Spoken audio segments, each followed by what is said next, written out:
Charie and welcome back again sa channel ko. So, for today's video, gagawa na naman tayo ng another inspired makeup look. At kung makikita niyo sa aking screen, si Miss Poarch ang ating gagayahin for today. So, kung makikita niyo sa makeup look niya, napakasimple lang, para lang siyang naarawan. So, ayun, yun ang gagawin at i-achieve nating makeup look for today. So, without further ado, please keep on watching. At kung hindi ka pa nakakapag-subscribe, mag-subscribe na. Don't forget to like and share and hit the notification bell para updated ka sa mga videos pa na ilalabas ko. So, let's start! So, first, I'm putting a primer muna bago tayo mag-proceed sa liquid foundation. Gamitin ko tong Sassilating. Ganyan yung packaging niya. And water-based lang siya. Yan. So, lagay lang tayo dito. Pagpasensyahan nyo na yung pinagdaanan ng aking tagihawat sa aking pisngi. Dahil may another sumpa na naman tayo sa ating mukha. Talaga, pagka nagdadalaga.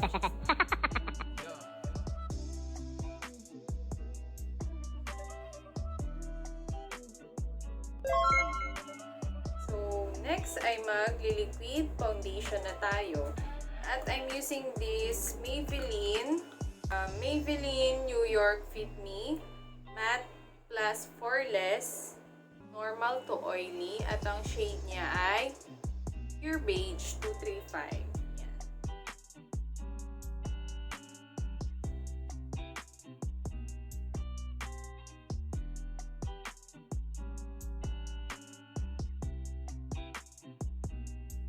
Blend lang natin siya ng maayos, guys, ha?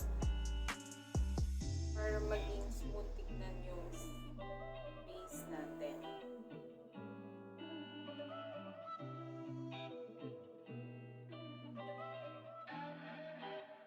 Then, half naman ng base natin ang lalagyan.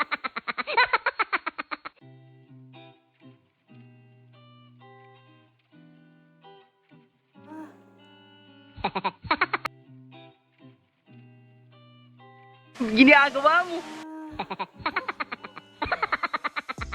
Ito yung kamay ko. Umampi.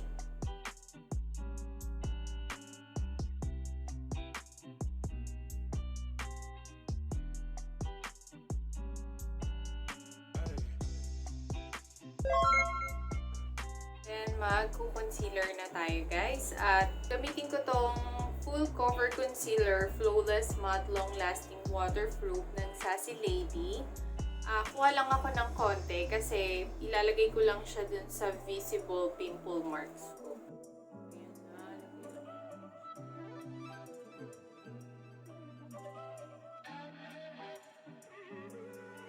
Ay, by the way, guys, ang shade niya pala ay number 3.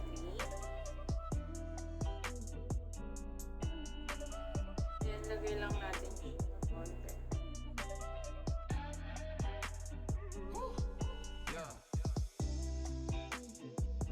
Under eye.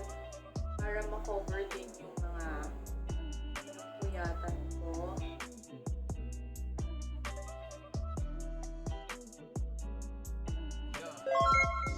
So, kuha ko ng another concealer. At ang gagamitin ko itong Melly All Cover Concealer at ang shade niya ay number 1. Mas lighter to dun sa liquid foundation na nilagay ko sa aking face.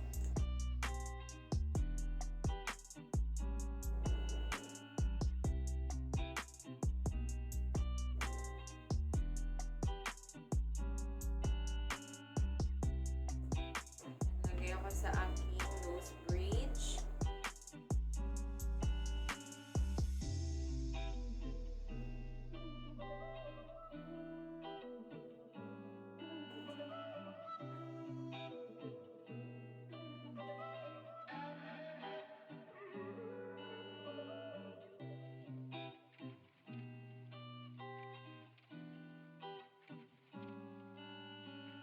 Ayan guys. Tapos na tayo. So, maglalagay na tayo ng powder sa ating face para maset yung liquid foundation at concealer na nilagay natin sa ating face. So, kunin ko tong Passion 21 Loose Powder. Ayan. At ang shade nito ay number 2. Ano yung kulay niya?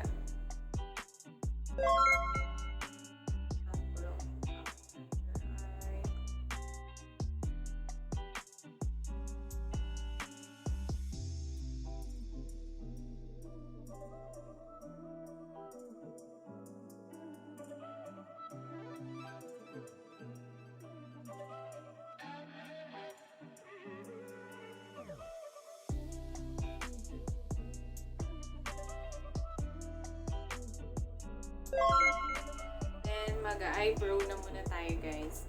At kung makikita niyo yung eyebrow ni Miss Bella Poarch, napaka-diretso lang. Sana ma-achieve natin yan. Kasi, ang kilay ko medyo may pagka-curvy. So yun. Kuha na lang muna tayo ng spoolie. Tapos, kunin ko yung usually na ginagamit kong pomade. Eyebrow pomade ng Anastasia. Ayan. At ang shade nito ay chocolate. Brush natin yung ating kilay para ma-remove yung mga excess powder na punta sa ating kilay.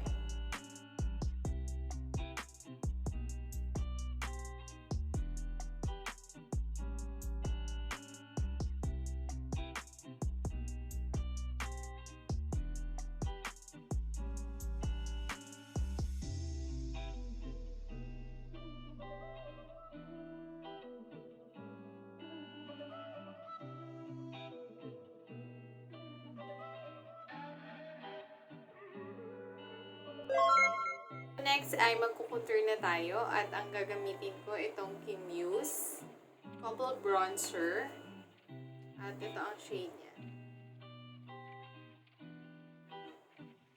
Konti lang guys kasi hindi naman ganun ka-obvious na nakakontour si Miss Bella Poarch. Medyo liliitan lang natin yung mukha natin kasi lapad-lapad ng mukha. Kanya napaka-cute kasi parang pambata yung mukha. Parang lang, 5 years old. Higit yan.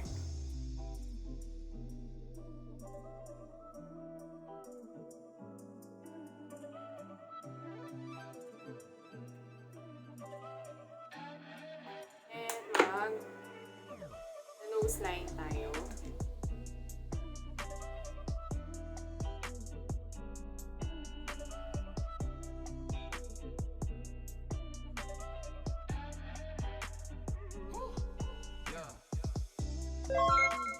Then maglagay lang ako ng powder sa under eye ko kasi maglalagay ako ng eyeshadow. Gamitin ko lang yung ginamit ko kaninang loose powder.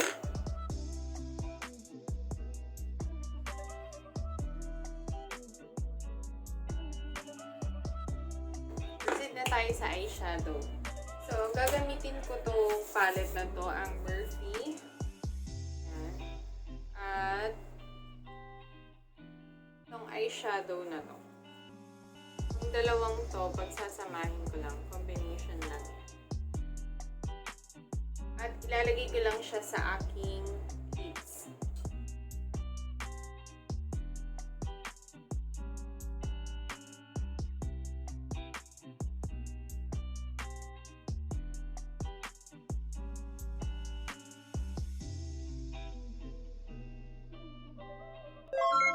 Next ay maglalagay lang ako ng kunin ko muna yung binili ko sa Lazada na MAC Brown Eyeliner Waterproof and Sweat Resistance.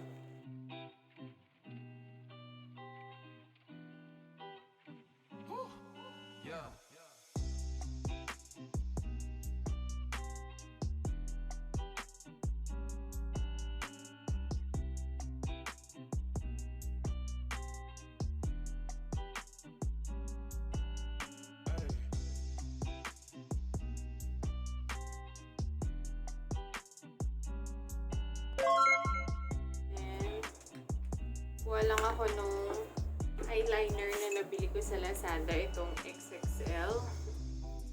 At ang kulay niya ay white. So, lagay ko lang siya sa aking waterline.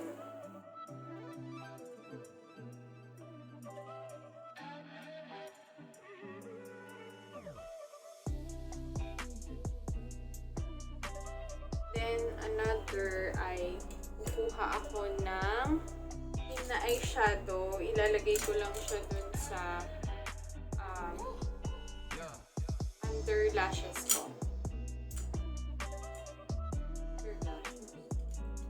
Under lashes.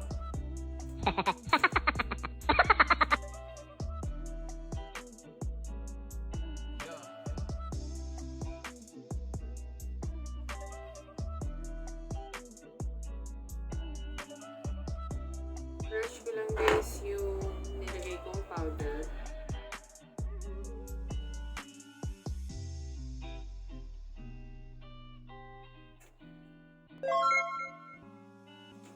Then, lalagay ako ng liquid eyeliner at gagamitin ko tong Sassy Lady.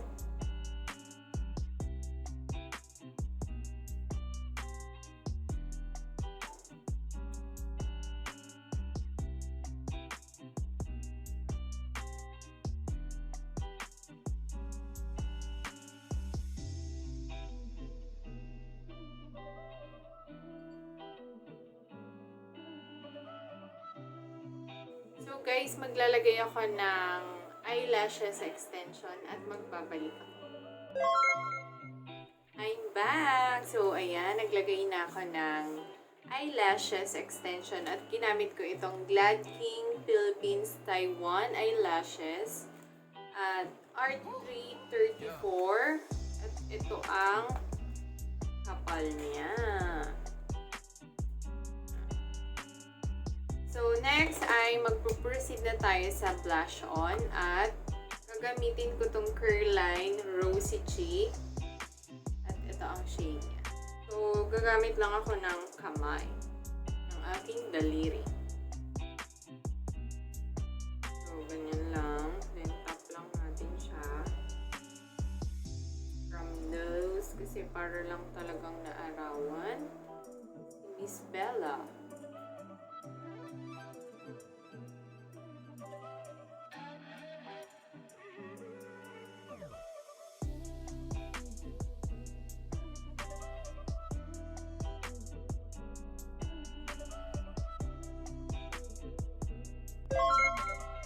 So, next ay maglalagay lang tayo ng fake pikas. Parang may konting pikas-pikas. Pikas pala, sorry. Sorry, Bisaya. So, maglalagay lang ako ng konting pikas sa dito lang, malapit sa nose ko. Kasi kung makikita nyo dun sa makeup sa look ni Miss Bella is parang may pagka-konting round dito na parang nag-umpok. So, parang konting fake pekas lang yun. So, yun ang gagawin natin. Tapos, yung eyeshadow na ginamit ko, so, ito, itong brown, yun lang din naman yung ilalagay natin. Tuldok-tuldok.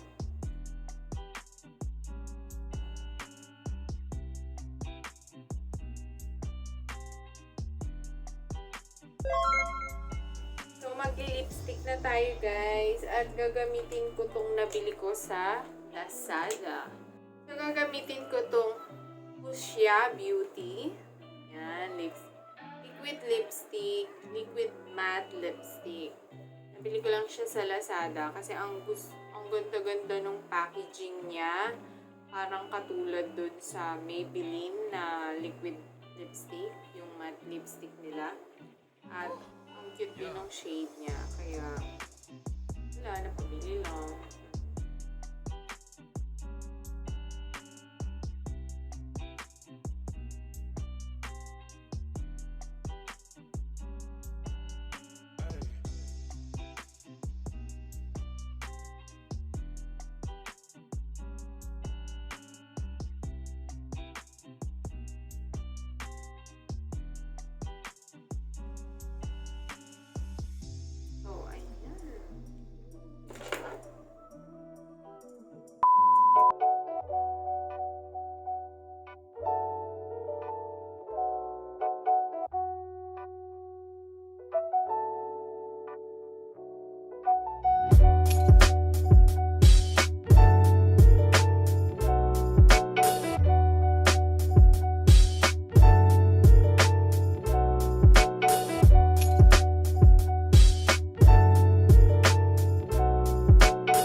na-achieve natin yung Bella Poarch inspired makeup look. So, kung hindi ka pa nakakapag-subscribe, mag-subscribe na. I-click mo na rin ang notification bell para updated ka sa mga videos pa na ilalabas ko. So, see you on the next video. Always be beautiful and grateful. Think positive. Bye-bye!